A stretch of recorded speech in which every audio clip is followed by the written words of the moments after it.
know if I'm just chronically online, but it seems like everybody that I know is talking about the NBA falling off. With there being so much talk about the league's ratings, now it's down 43% since 2012 and just getting lower and lower every day. There's been increased conversations and people talking about what's wrong with the NBA. Why aren't they growing? Why is the league doing terrible and they're going to be irrelevant in, 10 years, whatever the hell it is. And after seeing so many posts talking about it, people giving their opinions, shit, even I've said my opinions on why I think the league is, not as good, whatever it may be. The first real thing that I think needs to be discussed is why NBA fans care so much about the league's ratings. I said this in a TikTok, but I don't think I've ever seen a European football or an American football fan talk about their league's ratings being down or how people aren't watching as many games as they were the year before. Like, why the hell should I care? And that ranges from a casual fan of basketball, like someone who just turns it on after their workday, all the way up to like the biggest basketball nerd of all time. Unless you're Adam Silver and his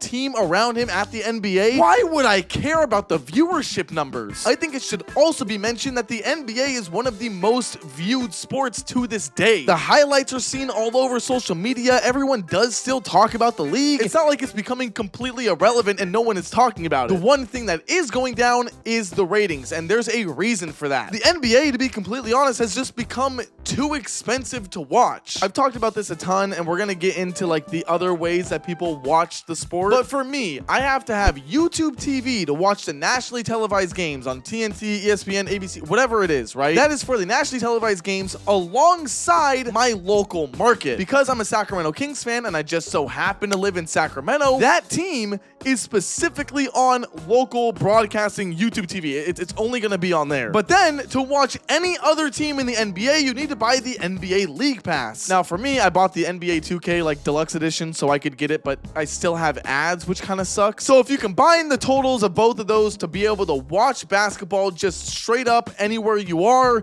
it costs this much. I don't know the math right now as I record, but it's on the screen. I mean, I can't be the only one that feels like that's insanely expensive just to be able to watch the sport. And so for people that can't afford that, or maybe don't want to spend that much money just to watch these games, they resort to other methods of watching these games that I can't say on YouTube because they might take down the video. But hey, if you know, you know, and someone probably said it down in the comments below as well. It's happened before. So when people watch in those ways, obviously their view isn't going to count towards actual national streaming data or, even just TV viewership. Some people watch it through so many different ways. So I don't think the viewership number, like, that's something that we shouldn't even care about. That's something that we should not worry about. One, because it doesn't have anything to do with us. And two, there's just more to it, right? People are still watching the NBA, but it's just not in the traditional way, maybe. But that's on the NBA, and that's like a valid point of criticism to say that it's too expensive, and that's for them to deal with. But another complaint that I seem to always hear from NBA fans is how the league is terrible now. It was so much better in the 90s. It was so much better in the early 2000s when Shaq and Kobe were running the league, or Michael Jordan and the Bulls, like all this shit. And a lot of that is because people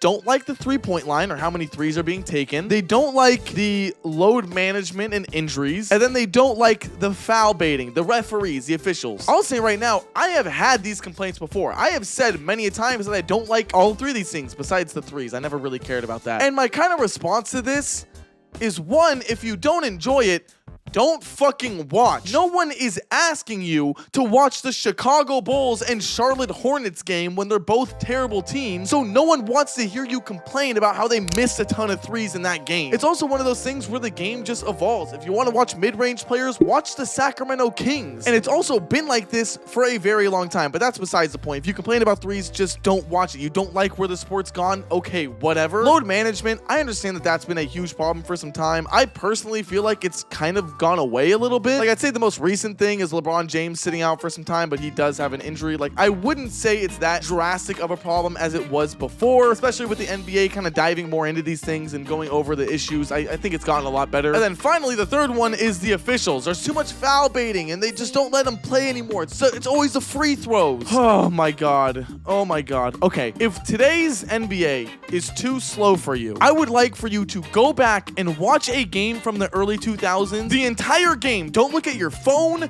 Don't even, skip through the commercials.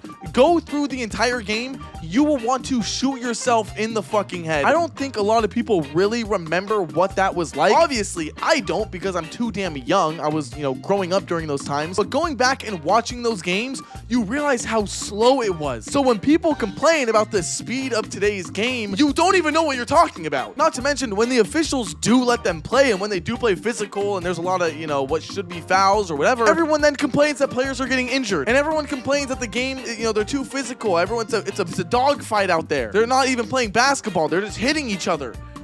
What the fuck do you want? Like, I think that's the actual point where I start to lose my mind. These people who complain about the NBA nonstop and say that the rating's down, whatever it is, they don't actually know what they want. And when things do change in the way that they may want it to be, they won't like how it is. They will never be okay with the product because it's not the nostalgia that they have when they used to watch it as a kid.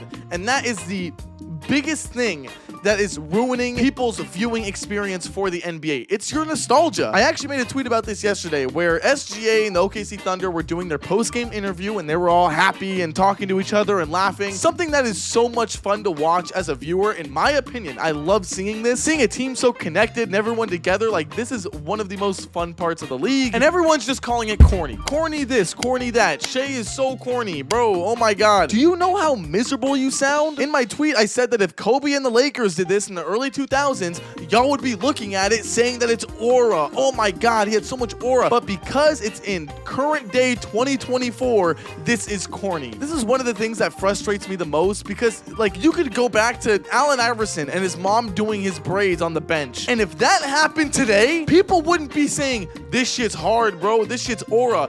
Everyone would be saying, why isn't he focused on the game? Why is his mom even allowed down there? Like, the fact that nostalgia lets that alter your brain so hard blows my mind. And that goes with so many things. We look back in 2016, the Golden State Warriors, everyone calls that aura, but at the time, everyone hated on it. You didn't like it at the time. But that's just one of those side things because at the same time, it's like the NBA also does a terrible job with their product. I'm sorry if I'm jumping all over the place, by the way, in this video. I'm just trying to really go over everything that I want to cover. But in this same matchup between the Thunder and Houston Rockets in the NBA Cup, the NBA did a great job at actually shitting on their own product in their posts on their NBA app by saying that something along the lines of, we know it's not the marquee matchup that everyone was looking for because the Warriors didn't make it through. And this is a big problem. This is something that they need to do a better job of, and that's promoting their younger players and their younger talent. They failed to do it with Paolo Banchero, but as soon as Victor Wembanyama comes in the league, he's getting like 20 nationally televised games. I don't know why they do that. I honestly feel like when LeBron, Steph, and KD retire, they will hopefully do a better job at doing that. But that is like another fair point of criticism. That is something that they have failed to do, and it is hurting them. You can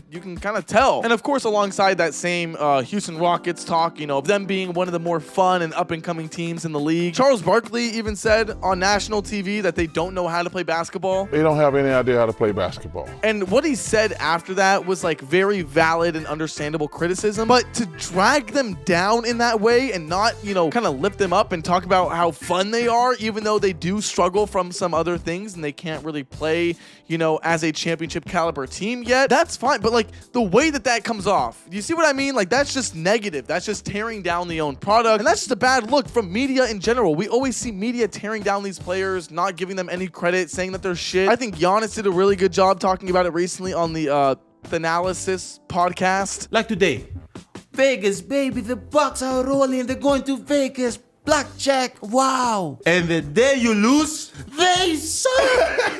Get him out of here. Trade Giannis, and he has blood in his hands, and nobody wants him, and he can shoot and lick and blah, blah, blah. Bad teammate, 0 IQ. Oh my, guys, yesterday I was the best player in the world. Even the NBA Cup is something that is such a fun idea and so much fun to watch as a viewer.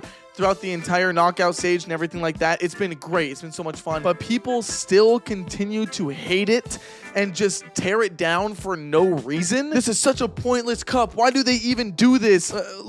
Oh my God, dude. You are so miserable. I will say, though, if there's one piece of criticism or advice I would give to the NBA about the NBA Cup, get rid of this Las Vegas thing. We got to get rid of this. Las Vegas, I have actually been very clear in a lot of other videos saying that I do not think they exist. Las Vegas is not a real place. No people actually live there. No one actually cares about their fans or about their sports teams there. Everyone who's a Las Vegas Raiders fan is just an Oakland Raiders fan. That's just what it is. I'm sorry. I don't think they would have fans if they get an expansion franchise. Same way that no one cheers or cares about the NBA Cup games in the first place. That being said, I kind of hope I covered every single talking point that I had or something that I scrolled across, because this is one of those conversations that does boil my blood, because 9 times out of 10, it's not even fair criticism for the NBA. It's not even an actual point or a piece of advice or something that they want to see changed. It's just blind negativity and hating towards the league because they don't like it. Anyways, hope you guys all enjoyed. Comment down below your opinions on this. I read and respond to everyone. While you're down there, if you can like and subscribe, that does help out a ton. And yeah, I will see you guys all in the next one, where hopefully I am a bit more positive and not yelling so much. All right,